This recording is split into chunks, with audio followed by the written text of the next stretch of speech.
5분 발언을 허락해 주신 여봉무 의장님께 먼저 감사의 말씀을 드립니다. 존경하는 종로 구민 여러분, 집행부 관계 공무원과 언론사 관계자 여러분, 안녕하십니까? 최경애 의원입니다.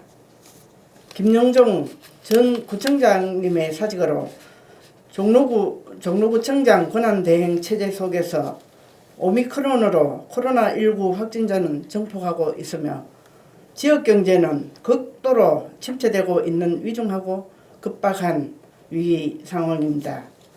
그 와중에 흔들림 없이 종로구정을 이끌어야 할 구청장 권한대행이 휘하 직원에게 성추행 혐의로 고소당한 것은 정말로 엄중하고 유감스러운 일입니다.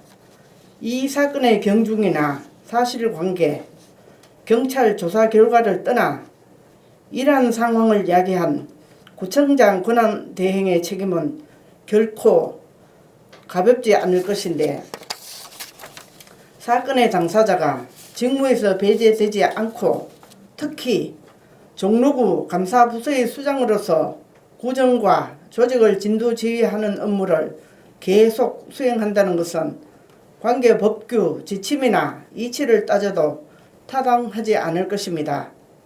이 혹독한 추이에 종로구 공무원 노조에서는 권한대행의 직위 해제를 촉구하는 1인 시위를 한 달 넘게 이어오고 있고, 우리 의회와 서울시에서도 권한대행의 직무 배제를 요구하고 있음에도 권한대행은 꿈쩍도 하지 않고 있습니다.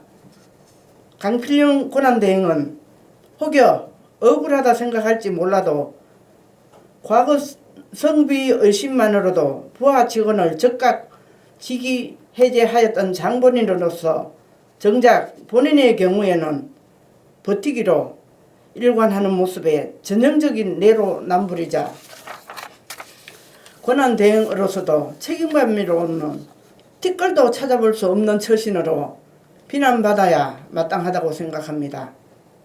부하 직원이 인정하지 않는 상관은 진정한 상급자라고 할 수 없을 것입니다. 특히 구청장 권한대행의 비서 성추행이라는 초유의 사태로 연일 언론에 도배되다시피 하면서 종로구의 이미지는 나락으로 떨어지고 있는 실정입니다. 그런데도 권한대행은 갖고 있는 권한을 행사하면서 버티고 있는데, 그간 부구청장실 여비서가 자주 바뀌었다는 의혹이 있어서 이를 확인하기 위해 본 의원이 여러 차례 자료를 요구하였으나 구체적인 자료도 받지 못하게 하고 있는 것입니다. 이번 사건에 대한 감사과의 조사 결과 자료도 마찬가지입니다. 권한대행이 버티고 있으니 의원이 아무리 요구를 해도 제대로 된 자료를 줄 수가 있겠습니까?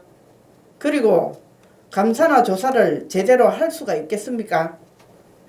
피해자 일기를 보면 권한대행은 구청 다른 여직원에게 수시로 안마를 시켜온 것으로 예상할 수 있는 대목이 나옵니다. 이번 사건 결과를 떠나 권한대행의 갑질이나 추가적인 성추행에 대해서도 철저한 조사가 요구되는 것입니다. 이제 당장 대통령 선거와 지방선거를 코앞에 두고 있고 코로나19 확진자가 4만 명에 육박하는 현 상황에서 흔들림 없는 구정 수행을 위해서라도 권한대행은 당장 거취를 결정하여 물러나야 할 것입니다. 그것이 지금 종로구를 이끌고 있는 책임 있는 자로서 해야 할 행동이며 사건의 은폐와 축소, 2차 가해를 막는 방법이 될 것입니다. 종로구정을 파행으로 몰고 가면서 종로구의 이미지를 실추시키고 있는 상태를 우리는 더 이상 지켜보고만 있어서는 안 되겠습니다. 이에 본 의원은 올해 2월까지도 권한대행이 버티기로 일관한다면 다음 달 임시회에서 우리 의회가 권한대행 사임 촉구 결의안을 공식적으로 채택하여 청와대에 국민권익위원회 등에도 보내고 전국 만방에 이를 호소할 것을 제안합니다. 부디 의장님과 의원님들께서는 이에 적극 동참하여 주시기를 바라면서 권한대행의 조속한 거치 결정과 우리 의회가 보다 더 적극적으로 대처해 나갈 것을 촉구합니다. 이상으로 5분 발언 마치겠습니다. 경청해 주셔서 감사합니다.